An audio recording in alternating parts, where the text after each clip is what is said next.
వాయులింగం కోసం తిన్నడిని, ఆడి గూడాన్ని, అడవిని నాశనం చేసి వాయులింగాన్ని తెచ్చుకుంటా. ఆ తిన్నడు సామాన్యుడు కాదు.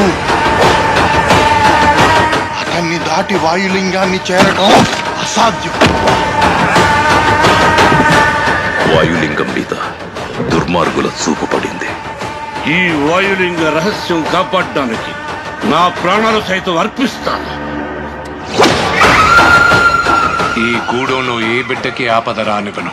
ఇది నా ఆన, తిన్నడి ఆన.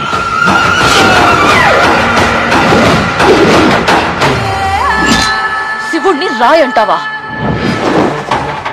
రాయని రాయనక ఏమంటారు నెమలరాని? వినపడని వాడికి విన్నపాలెందుకు, వీళ్ళకి దండాలెందుకు? దేవతని ధిక్కరించే వాడికి, పెద్దల మాటకు విలువ ఇవ్వనోడికి ఈ కూడెంలో చోటు లేదు. ముందా రాయిని తీసుకెళ్లి అడవిలో పడేస్తే గానీ నీకు పిచ్చి తగ్గదు. తప్పు మామ, అలా అనకూడదు.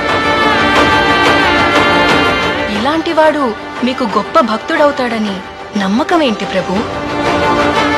నీతో పాటే నేను ఆ సమయం కోసం ఎదురు చూస్తూ ఉన్నాను.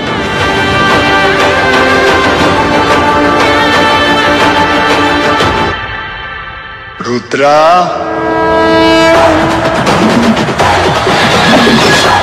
ఎవరు నువ్వు? ఆ పెద్దోళ్ళందరికంటే నేనే పెద్దోడిని. నన్ను మించిన శివభక్తుడా ఈ సృష్టిలో లేడు. ఏమో అనుకున్నాను. నువ్వు నీ దేవుడు తోడు దొంగలే.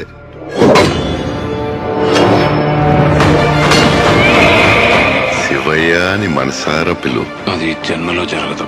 ఓ సంతటోడివా? వెలివిద్యలో నీకన్నా గొప్పవాడొకడు ఉన్నాడని తెలిసి అతని బొట్టని వెళ్ళి తెప్పొట్టించింది నువ్వే కదా. వెళ్ళబోయ్యా, వెళ్ళిక్కడి నుంచే.